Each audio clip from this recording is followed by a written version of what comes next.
अस्सलाम वालेकुम, मेरा नाम मुबशर लुकमान है और आप देख रहे हैं मुबशर लुकमान यूट्यूब चैनल। सियासी टेम्परेचर में बहुत गर्मी आ गई है, हिद्दत आ गई है और अब हर घंटे के बाद कोई एक प्रेस कॉन्फ्रेंस हो रही है, 1.5 घंटे के बाद किसी की स्टेटमेंट आ रही है, 2 घंटे के अंदर किसी की ट्वीट आ रही है। लगता ही है कि हुकूमत के लोग हों या अपोजिशन के लोग हों, किसी को अब कोई काम नहीं है, वो सारे के सारे बैठ के अपनी अपनी ज़ाती पब्लिसिटी लेने के लिए तुल गए। अपोजिशन का तो मुझे समझ में आता है कि अपोजिशन जो है वो उसका काम है कि वो आके तनकीद करे या स्टेप अप करे अपने उसमें, लेकिन जब हुकूमती लोग जो है वो अपना काम ना करें और काम छोड़ के वो बयानबाजियाँ और प्रेस कॉन्फ्रेंस में लग जाते हैं, तो इसका मतलब है कि हमें डबल नुकसान होता है। एक तो ये कि मुल्क में माहौल गर्म होता रहेगा, सियासी माहौल, और दूसरा ये है कि कोई काम करने वाला कोई नहीं है। अब देखें, कल जब मुझे पता चला कि आर्मी चीफ कमर जावेद बाजवा ने बिलावल भुट्टो जरदारी को टेलीफोन किया, तो मुझे बड़ी तशवीश हुई एक बात पे। मुझे तशवीश इस पर नहीं हुई कि जनरल बाजवा ने फ़ोन किया, मुझे तशवीश इस पर हुई कि गवर्नमेंट के किसी एहलकार ने फ़ोन नहीं किया उनको। यानी गवर्नर तो वहाँ पे बैठे हुए थे कराची में, वो कितनी दूर थे वज़ीर आला हाउस से, वो कितनी दूर थे बिलावल हाउस से? तकरीबन कोई, मैं रफली आपको बता रहा हूँ, कोई 1.25 किलोमीटर उनका डिस्टेंस है गवर्नर हाउस का इन दोनों जगहों से। तो वो क्यों नहीं जा सकते थे वहाँ पे? फौरी तौर पे जाते और उनके साथ उनके तहफ़्फ़ुज़ात शेयर करते और उनके साथ तो प्रेस कॉन्फ्रेंस में बैठते। और क्योंकि सूबा सिंध का मसला था ये और सिंध की पुलिस का मसला था, प्राइम मिनिस्टर ने उनको कॉल नहीं की। कोई कोऑर्डिनेशन मिनिस्टर, मुझे नहीं पता है कि नहीं है, कि उसने भी नहीं कॉल की। कोई सीनियर और वज़ीर जो था, चाहे वो शाह महमूद कुरैशी हों, चाहे वो असद उमर हों, चाहे और कोई लोग हों जो सीजनड लोग हैं, उन्होंने रीच आउट ही नहीं किया सिंध गवर्नमेंट को, ना बिलावल भुट्टो जरदारी को, बल्कि 24 घंटे के बाद आर्मी चीफ को कॉल करनी पड़ी। इसका मतलब यह हुआ कि गवर्नमेंट ने टोटल अपने ऊपर से मामला छोड़ दिया और कह दिया कि जितना बिगाड़ पैदा करना कर लो, हम नहीं जिम्मेदार, कोई और आके संभाले। और ये बड़ी अलार्मिंग सिचुएशन है। इसका मतलब ये है कि अब अनकरीब पंजाब में भी आपको नज़र आएगा, क्योंकि सीसीपी और लाहौर के ख़िलाफ़ तो बहुत ज़्यादा लोग बातें कर रहे हैं, स्पेशली पुलिस के अंदर, कि हर जगह लोग जो है उनको नज़र आ गया कि हमने क्या करना है आईजी सिंध की इस स्टेटमेंट की वजह से। अच्छा, ऊपर से कोई एक चांद से निकला हुआ वफाकी वज़ीर जो है वो आके बड़बड़ करके बोल देता है कि जी ये तो जरदारी साहब ने खुद कराया, ये हुआ वो हुआ। अरे बाबा, प्रॉब्लम है, क्राइसिस हो गया तुम्हारा, तुम उसको डिफ्यूज करो, तुम उसको ख़त्म करो, ना कि उसको इन्फ्लेम करो और ज़्यादा, कि तीली लगा रहे हो तेल को।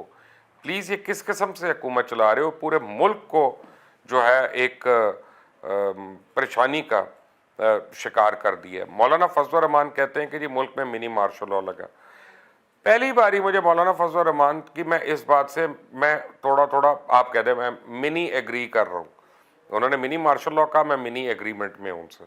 वो उसकी वजह यह है कि अगर इतना बड़ा सानिया हो गया और सिंध हुकूमत में कोई और बंदा नहीं, जैसे इमरान इस्माइल हैं, या वफाकी हुकूमत में, सेनेट में, पार्लियामेंट में किसी ने अगर उनको रीच आउट नहीं किया और आर्मी चीफ को करना पड़ा, तो इसका मतलब है कि सिविलियन इदारे और सिविलियन बालादस्ती तो इन्होंने खुद अपने हाथों से आगे फेंक दी, इन्होंने दे दी। तो मौलाना फजल रहमान की बात में बड़ा दम नज़र आता है इस बात पे। जब शहबाज शरीफ कहते हैं कि जी आप, उनका अपने भाई से रब्ता हुआ और उन्होंने अपने भाई को तसल्ली दी, कुछ आके भाई उनको तसल्ली दे। आज मलिक मोहम्मद अहमद खान ने प्रेस कॉन्फ्रेंस की। मलिक अहमद खान जो हैं, उन्होंने शहबाज शरीफ साहब का केस जो है वो अवाम के सामने रखा कि किस तरह बकौल उनके लीडर के लिए मुश्किलात पैदा की जा रही हैं और जेल में उनको किस किस्म की सहूबतें दी जा रही हैं। सवाल ये, हम किस किस्म के लोग हमारे दरमियान हैं? एक आदमी ऑपोजिशन का हो, डबल ऑपोजिशन का हो, हुकूमत का हो, जो मर्जी हो, जो उसका आईनी और कानूनी हक है वो तो उसको मिलना चाहिए। मियाँ शहबाज शरीफ को एक मिनिमम लेवल तो मिलना चाहिए, जो उनका हक है, आईनी हक है। वो सिटीजन है इस मुल्क के, शहरी हैं इस मुल्क के, और इस मुल्क के कवानीन उन पर लागू होते हैं, तो इस मुल्क के कवानीन उनके बचाव के लिए भी लागू होते हैं। जब तीसरी तरफ एक और डिबेट निकल पड़ी है कि 25 से पहले हुकूमती एहलकार जो है वो इतना ज़्यादा सोशल मीडिया के ऊपर और मीडिया के ऊपर आके अपोजिशन के ऊपर बयानबाजी कर रहे हैं कि उन्होंने होने से पहले 25 का जलसा जो है, मैं आपको बताऊं, ये सुपर हिट कर दिया और अब इनके काबू में नहीं है कोई भी, क्योंकि ये रीच आउट तो कर ही नहीं रहे किसी को, अब इनके काबू में नहीं है।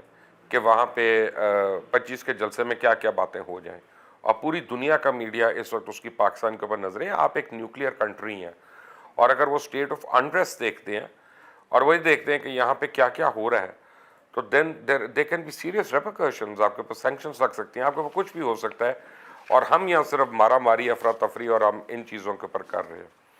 चौथी चीज़, ख्वाजा आसिफ ने वजाहत कर दी, और ख्वाजा आसिफ ने कहा कि मैंने जो आर्मी चीफ को फ़ोन किया था, मैंने उनको कहा था कि भाई आप धांधली रोकें। तो जो उन्होंने धांधली रोकी, और मैं फिर उसके बाद मैं जीत गया। अब इस बयान के बाद ख़त्म हो जाना चाहिए, लेकिन ये भी तहफ़्फ़ुज़ात हैं उनके कि उनको किसी तरह शर्मिंदा करने के लिए कोई तरीका वारदात हो सकता है कि गाड़ी को टक्कर मारे, उनको गाड़ी से निकाले, या उनके मुंह पे कालक फेंके, या कुछ करे। एक सीजनड आदमी है ख्वाजा आसिफ जो है। ख्वाजा आसिफ कल के नौवारिद नहीं है, पहला इलेक्शन जीत के नहीं आए हैं वो यहाँ पे। अगर उनको ऐसे तहफ़्फ़ुज़ात हैं तो अभी तक हुकूमत को हरकत में आ जाना चाहिए। पंजाब हुकूमत को खुद ब खुद, क्योंकि वो सियालकोट से हैं, तो उनके घर पे सिक्योरिटी प्रोवाइड करनी चाहिए, उनके साथ सिक्योरिटी प्रोवाइड करनी चाहिए, उनके उनके एड्रेस करना चाहिए। मैं आपको बताऊं, क्योंकि इस वक्त एक चीज़ को जो ये हुकूमत बहुत बुरी तरह मिसरीड कर रही है सारी सिचुएशन को, वो है टेररिस्ट एक्टिविटीज़। जो 2 दिन के अंदर 2 टेररिस्ट एक्टिविटीज़ हुई हैं, ये तो कोई शक नहीं है इसमें कि रॉ इसमें इन्वॉल्व है। चले ठीक है, रॉ इन्वॉल्व है, व्हाट नेक्स्ट? वो क्या चाहते हैं? वो मुल्क में अफरा तफरी चाहते हैं, वो चाहते हैं इस मुल्क में आग लगे, वो चाहते हैं इस मुल्क में अनरेस्ट हो। अब अगर फर्ज करें इतने वाइड ओपन जलसे हो रहे हैं, ऑपोजिशन के अराकीन जो है वो वैसे भी थ्रेटन फील कर रहे हैं कि कभी भी किसी के साथ कोई ज्यादती हो सकती है, जैसे ख्वाजा आसिफ साहब की स्टेटमेंट आई।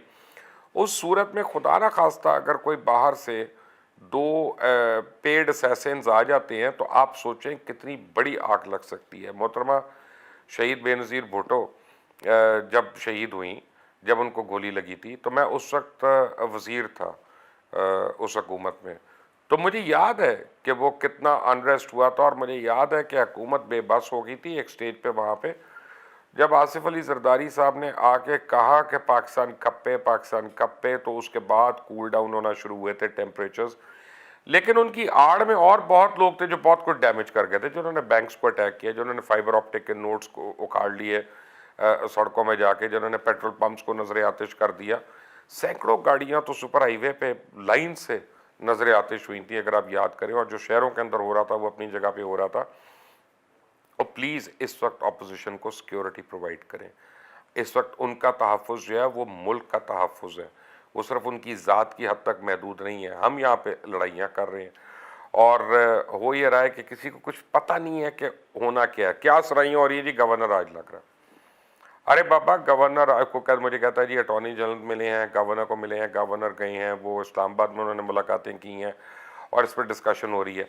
अरे बाबा, गवर्नर आज लगाओगे, और अगर ये तुम्हारा हाल है, यही तुम्हारा तरीक़ाकार है, पुलिस ने कल तुम्हारे साथ काम करने से इनकार कर दिया, वहाँ ब्यूरोक्रेट ने अगर तुम्हारे साथ काम करने से इनकार कर दिया, तो छनकना राज लगेगा।